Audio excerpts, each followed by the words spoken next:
Señores, continuamos aquí con el desarrollo de este su espacio diario 16. Miren,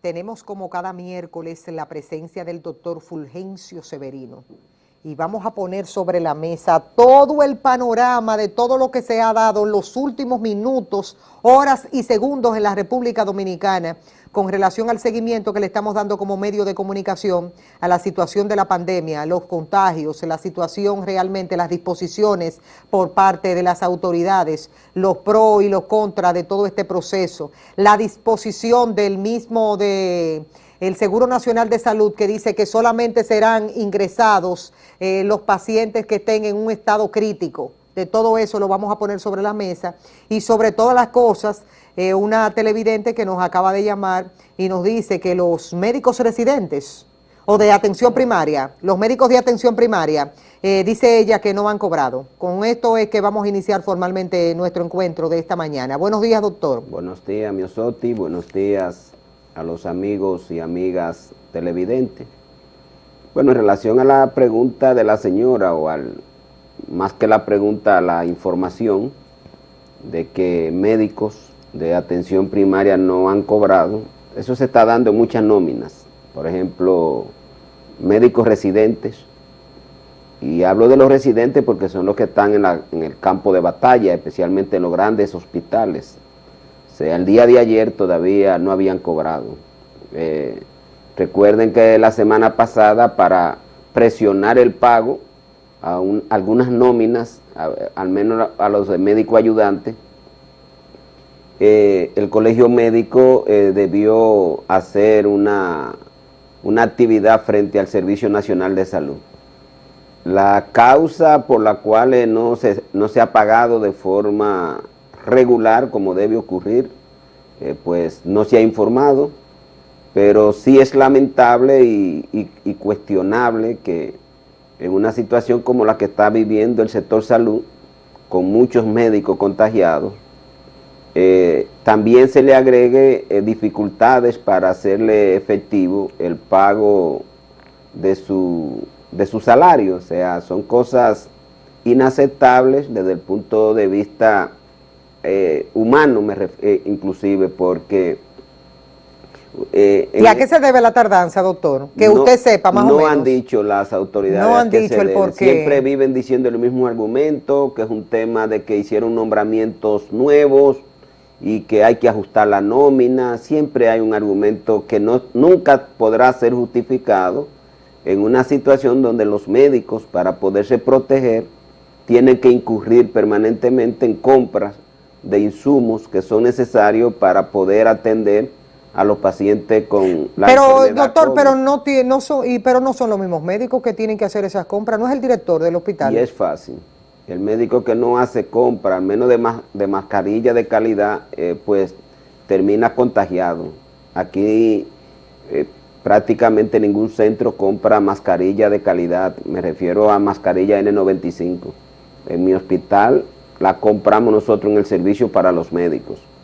Y en otros sitios los médicos tienen que comprarla ellos mismos, si no tienen que comprar mascarilla de esa de 20 pesos, que no tienen la calidad suficiente para un personal de salud. Sí sirven para la población, pero para alguien que está con un paciente contagiado, porque aunque usted no esté trabajando con COVID, usted siempre tiene la posibilidad de tener pacientes que tengan los síntomas. Por ejemplo, yo no brego con COVID, pero el viernes vi un paciente, el lunes vi otra paciente y ayer vi 2 pacientes que llegaron. Es decir, ya hoy en día con el nivel de contagio que hay, sin importar dónde usted esté trabajando, porque los que están en el área de COVID pues disfrutan de mayor nivel de protección por obligación, pero los que no están en COVID, el nivel de protección es mínima y muchos médicos saben que tienen que comprar estos materiales. De tal manera que es inaceptable, es criticable, es cuestionable que a esta hora todos los médicos que han sido nombrados en los últimos tiempos y todos los residentes, estamos hablando de más de 3.200 residentes, pues no hayan cobrado su salario de este mes de julio. Doctor, cuando sale hoy en la prensa nacional la información de que el Seguro Nacional de Salud decidirá cuáles pacientes con COVID serán hospitalizados, ¿es correcto eso? No, eso no es correcto.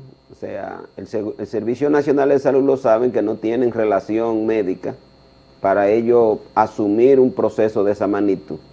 Eso siempre debe seguir en manos de los médicos.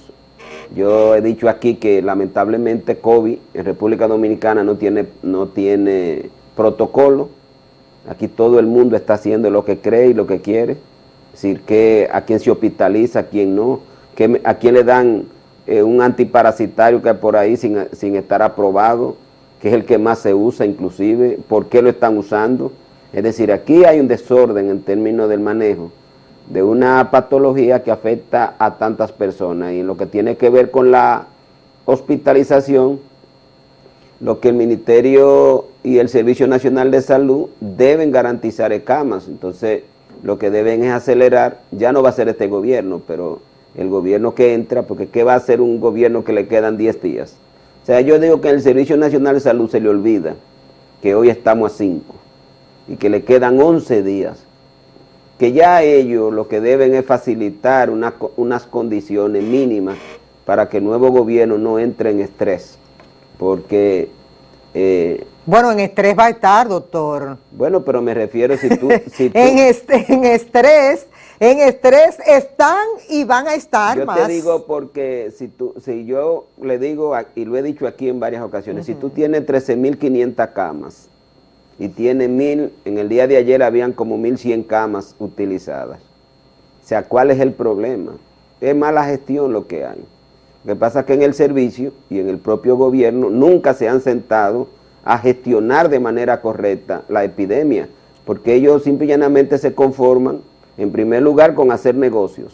O sea, lo que se dedicaron fue a hacer negocios con la epidemia y a vender insumos, y eso naturalmente le consumió todo el tiempo. Hay una información, doctor, que salió también de todo lo que traen los diarios de circulación nacional. Yo estoy aprovechando su presencia aquí para ponerlo sobre la mesa y que usted pueda explicarlo al respecto. Por ejemplo, el Colegio Médico Dominicano en Valverde dio un plazo de 72 horas a las autoridades de salud para pagar los incentivos a los médicos. O sea, no sé lo que quiere decir, porque estos no son tiempos de estar ni siquiera hablando de paralizaciones. Entonces, no se trata de eso, sino de gestionar.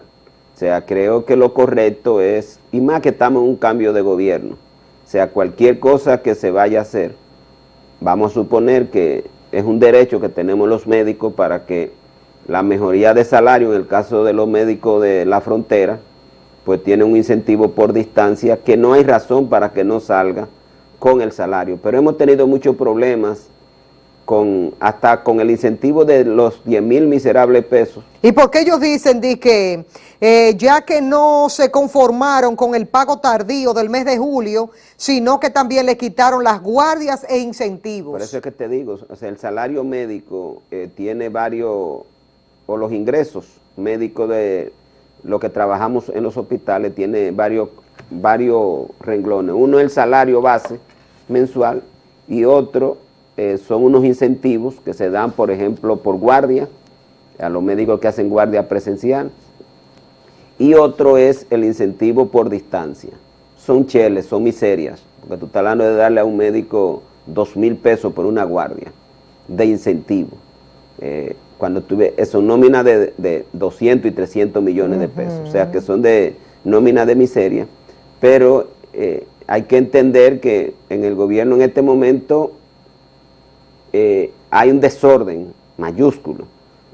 Todo esto tiene que ver, uno no lo sabe, puede ser falta de ingresos, porque hay que saber que el gobierno en términos económicos ha gastado mucho más que lo que le ha entrado y tiene que estar haciendo amarres.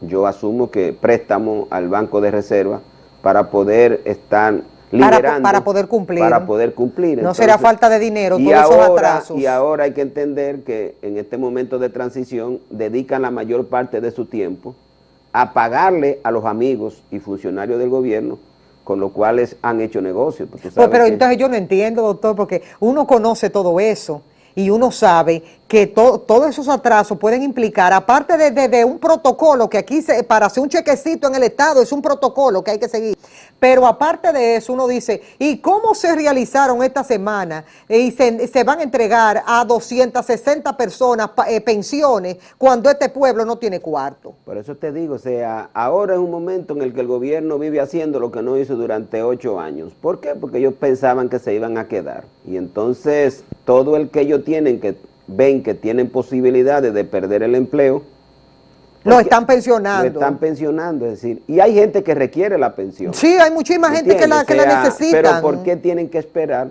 la última hora que todo el mundo, hasta por la propia gente que van a ser beneficiados, terminan cuestionados? A pesar de que yo, por ejemplo, conozco, porque uno tiene pacientes que son empleados públicos, que, por ejemplo, que son funcionarios. Yo te voy a poner el caso. Yo conozco un paciente que es un funcionario público, que tiene todas las condiciones para pensionarse. Pero porque él se la pidió antes al presidente de la República. ¿Y se la dieron ahora? No lo sé. Y se la negó, con todas las condiciones para ser pensionado. Pero entonces, ahora, cuando ya el sol se está acostando, empiezan a la carrera a hacer listado para pensionar a personas, porque lamentablemente aquí debería una semana nada más de transición. Usted perdió, váyase en una semana. Sí, sí, es un peligro. Para ver si dejar gente tanto tiempo. Sí, dejar gente tanto tiempo es un peligro público. Y eso que ahora tuvimos la posibilidad de que es un mes prácticamente. Ay, si hubiesen sido 3 meses. 3 meses hacen vagabundería en esos 3 meses, pero esto ahora hace que la mayoría de los funcionarios del área económica se concentran más en pagar deudas a los mismos funcionarios del gobierno, que son los dueños de todos los negocios en la República Dominicana, porque el gobierno de Danilo Medina aquí lo que se dedicó fue a hacer negocio. Y la mayoría de las cosas que se pueden resaltar como positivas que hizo, por ejemplo, el hospital Luis Eduardo Aybar, yo quisiera que se la auditaran, ese hospital, porque ese hospital se inició un proyecto de 4.000 millones de pesos, luego lo subieron a 5.200, luego lo subieron a 5.800 y va a terminar con casi 20.000 millones de pesos el presupuesto de la ciudad sanitaria Luis Eduardo Aybar. Ese hospital deben hacer una auditoría seria, porque la gran verdad es que uno mirar cómo los gobiernos hacen con tanta facilidad derroche y corrupción con los recursos públicos limitados que tenemos, porque si fuéramos, estamos hablando de una sociedad con grandes limitaciones de recursos, y que los recursos que recibe el gobierno son fundamentalmente impuestos que paga la población dominicana más pobre y la clase media, porque aquí lamentablemente los sectores más ricos de República Dominicana no pagan impuestos. O sea, cuando uno mira la proporción del impuesto que es a la gran propiedad, tú te das cuenta que en la República Dominicana los grandes ricos no pagan. Y eso está ocurriendo en el mundo entero, porque la política neoliberal es de exención de paraísos fiscales. Y cuando tú te lees el último informe de la Organización Panamericana de la Salud y de la CEPAL, tú te das cuenta de lo que ocurre aquí. Y por ejemplo, ellos dicen, la inversión extranjera en República Dominicana, un 21% es de los paraísos fiscales. Sin embargo, el 71% de todos los recursos que salen de la inversión extranjera corresponden a esos paraísos fiscales. Es decir, que este es un país donde el gobierno del PLD se ha inventado todas las leyes del mundo para que los grandes empresarios y la gran empresa no pague aquí en República Dominicana impuestos, la ley de cine, que se aprovechan de cosas que son buenas, pero la usan no para lo bueno de las cosas, sino lo utilizan para que los empresarios evadan pago de impuestos. Yo supe que aquí había, para que tú tengas una idea, aquí había un actor muy famoso que eran estos de Rápido y Furioso, Vincent, ¿cómo se llama? Sí, Vin Diesel. Ajá, Diesel. Ese vino y montó una película y el gobierno le dio más de 300 millones de pesos en bonos. La película era americana y porque la corrió aquí, le dieron más de 300 millones de pesos en bonos. ¿Y tú sabes lo que ellos hacen?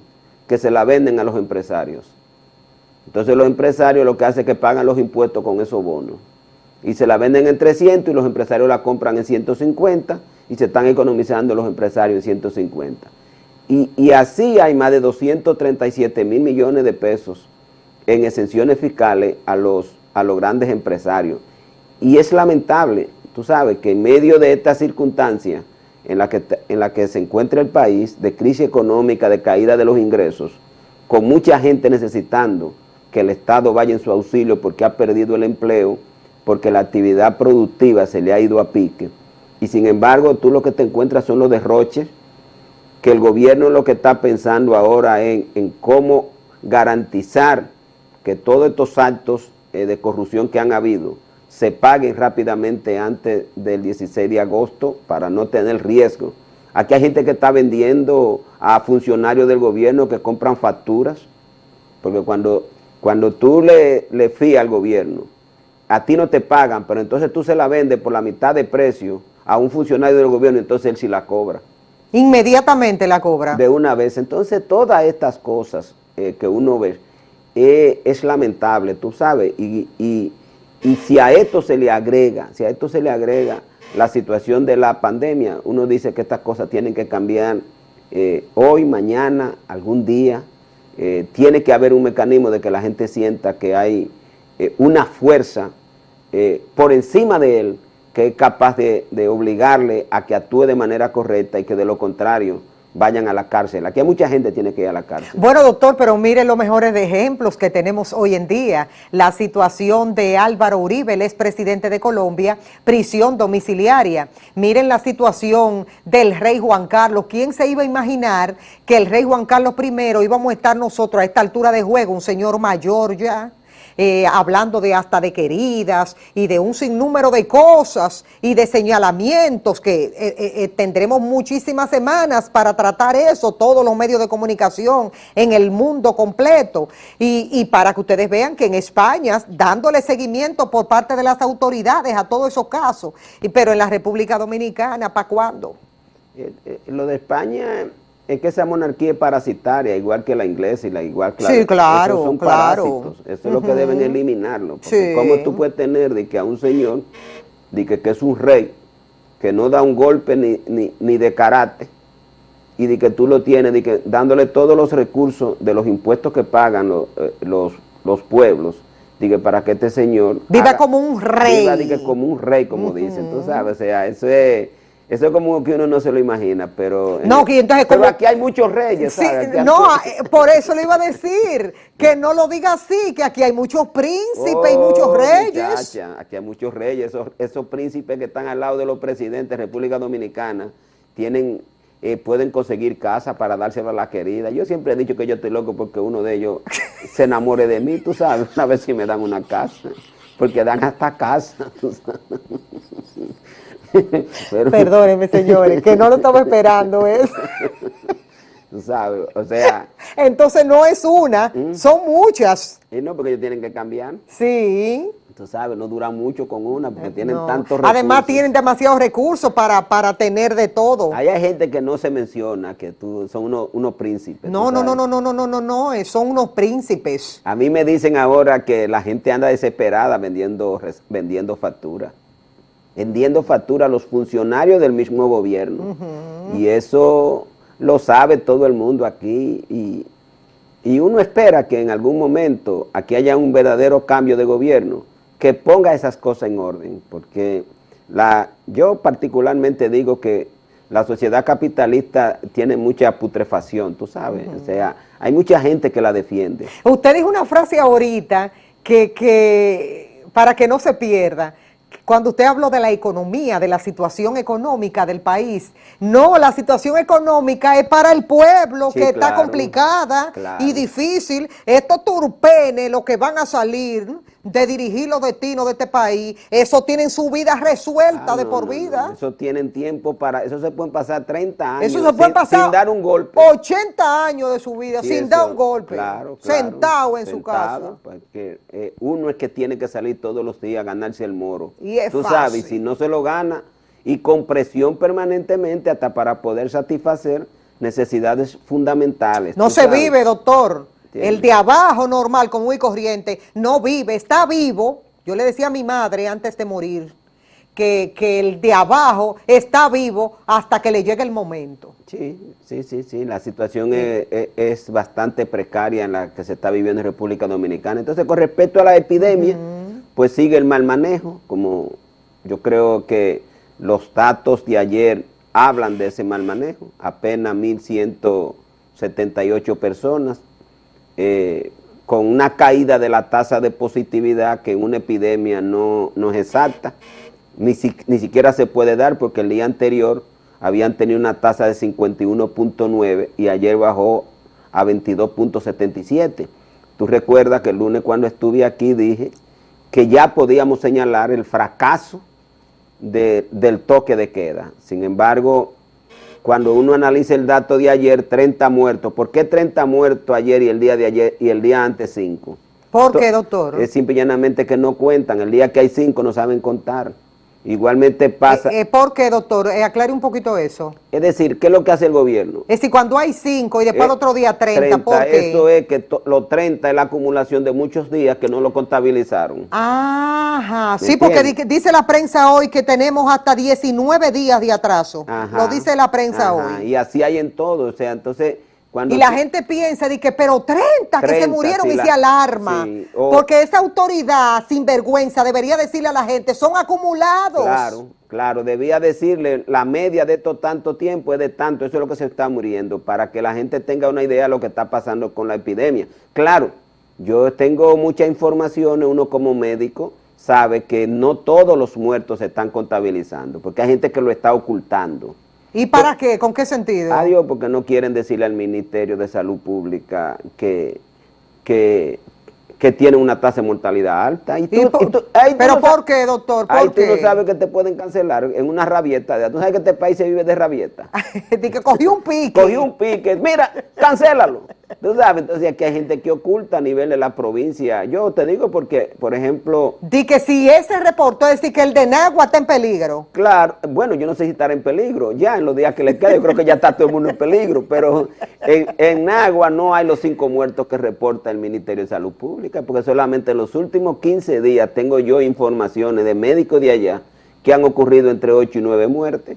Entonces, cuando tuve el boletín general que Nagua tiene 5 muertos. Entonces, ¿qué es lo que hace? Que lo ocultan.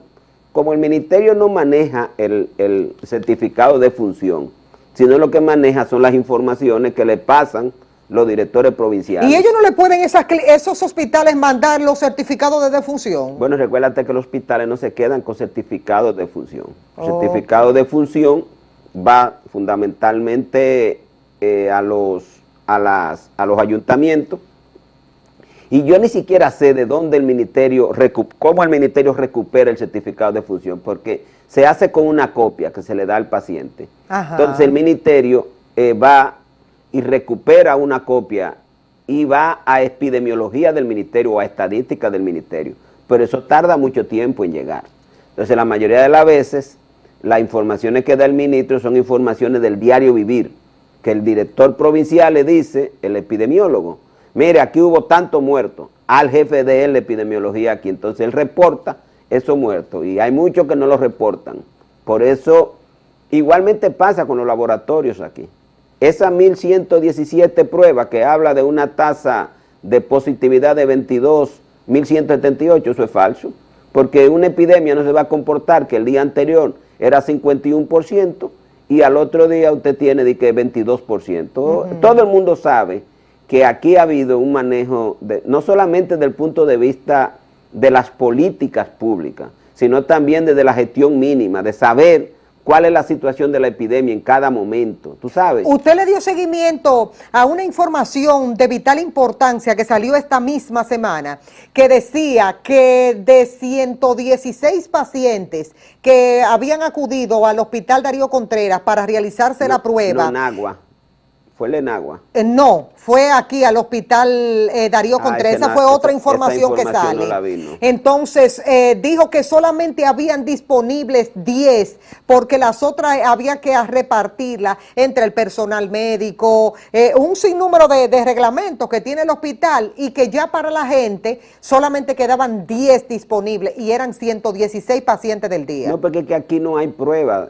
O sea, aquí en República Dominicana, un día te pueden hacer muchas pruebas porque los laboratorios privados, porque ya en la situación que está la epidemia, 4 laboratorios que están haciendo, bueno, vamos a hablar de 6 ahora mismo, 6, vamos a hablar Plaza, Sedimá, los 3 laboratorios privados más importantes y el laboratorio nacional. 6 laboratorios no tienen capacidades para hacer la cantidad de personas que se están contagiando diariamente. No hay posibilidades. Por eso es que hay que esperar que el nuevo gobierno tome en serio esta situación y cree los suficientes laboratorios para poder real y efectivamente dar satisfacción a la demanda que hay en términos de prueba, cosa que es fundamental en una economía abierta, hacer diagnóstico temprano para aislamiento. Porque ¿qué es lo que está pasando? Yo te voy a poner el caso, me pasó ayer. Ayer fue una paciente al consultorio y me dice que ella se quiere chequear conmigo, es una paciente nueva, yo regularmente no veo pacientes nuevos, sino que por citas. Y yo estoy ahí en el consultorio y ella entra. Y yo regularmente hago un screening de COVID a todo paciente que me llega al consultorio. Cuando empiezo a preguntarle, ella me dice, doctor, voy a ser sincera con usted, yo tengo COVID positivo. Y ella fue a nada. ¿Y qué hacía ahí en una consulta? Nada, nada, ignorancia. Ella tenía 2 días que el laboratorio le había dicho que había dado COVID positivo. ¿Y ella andaba en la calle? Ella andaba en la calle, porque es que aquí no hay seguimiento de Jesús nadie. Santísimo, Aquí, Virgen de la Alta por eso es que Gracia. yo le digo a la gente que lo mejor que hay es no salgan a la calle, sino una cosa importante, porque hay mucha gente, que la mayoría, que no se contagia en forma severa, pero usted no sabe si usted va a caer en ese porcentaje de 15 a 20% de personas. Seguramente se montó en un carro público. Adiós, pero ven acá. Pero tú no entiendes que entró a mi consultorio, al mío, al del médico, cardiólogo, para que yo le chequeara la presión sin ella tener nada. Y cuando ella le dijo así, doctor, compártaselo a la gente. Yo le dije a ella, tú sabes, uno tiene que tratar al paciente en medio, tú sabes. No, con mucho amor y mucho cariño. Y estamos hablando de una paciente en una epidemia que la gente hiede ahora mismo. Dios mío. ¿Tú me entiendes? Yo lo que le dije, señora, qué barbaridad. pero usted no está para andar en la calle. Usted no está para venir a una consulta de cardiología sin usted tener nada de cardiología. Diga, porque usted quiere cambiar de cardiólogo. Usted tiene primero que esperar que todo eso pase y después usted busca un cambio de cardiólogo. De todas maneras, yo dije, yo la voy a atender para que usted no se sienta mal, porque tampoco... No se puede. Pero uno se expone sin necesidad, tú sabes, porque esa señora lo más que podía hacer es contagiarme, yo contagiar a otros pacientes, si es que finalmente no me voy, y ella no va a mantener mi familia. Claro. Entonces, yo siempre le digo a la gente, y se lo digo donde quiera que estoy, y aprovecho este programa para decirlo, si usted tiene una enfermedad leve, no salga a la calle, no salga a la calle. Usted no tiene posibilidad de conseguir pruebas tan fácil. Si va a ir a la calle, váyase en una condición inadecuada, tiene un vehículo particular que la puede transportar o un familiar. Entonces usted va a ese sitio y trata estrictamente de ver si le dan la receta y le van a tomar la prueba, o si usted tiene un médico, porque ya es una paciente que tiene su médico, dígale a su médico que le mande una indicación de la prueba y usted la gestiona con el laboratorio, pero quédese en su casa. COVID no tiene tratamiento. O sea, todas esas cosas que dan es porque los médicos, hay un cuadro de desesperación que nadie quiere dejar al paciente sin nada. Qué bueno que usted lo diga, doctor, porque hay muchísima gente que cree que tal medicamento, 17 pastillas le dan a un paciente, pero eso nada de eso funciona. COVID se cura solo. Y la parte que es más severa es una evolución natural que depende de nuestras propias condiciones. Al día de hoy no hay un solo medicamento que se haya demostrado que reduce la posibilidad que usted vaya de un caso leve a un caso severo. Entonces, ¿usted qué es lo que tiene que saber? Que tiene que estar en su casa en reposo. Y la autoridad darle seguimiento, porque pero no es la solo. autoridad es la que tiene que darle seguimiento, ¿me entiendes? Entonces, esto es un desastre lo que estamos... Que ese es el problema, que no es de que la gente vaya a aislarse para su casa, porque se puede agravar y se puede morir. es la autoridad que tiene que darle seguimiento a ese paciente. Pero yo te digo por ese caso, cuando esa persona que ha estado en contacto en la calle con decenas de personas porque anda en la calle, la autoridad va a contactar a esa gente. Ya tú sabes. No, esto es un desastre. Gracias, doctor. A usted. Nos veremos el lunes, como van a pasar varios días, vamos a tener ya más acabado cómo vamos. Pues nosotros lo que estamos haciendo desde este humilde medio de comunicación es el seguimiento por parte de una persona que está en el sistema y es conocedora de todo este tipo de cosas. Cuídense mucho. Mañana a las 6 de la mañana otra entrega de Diario 16.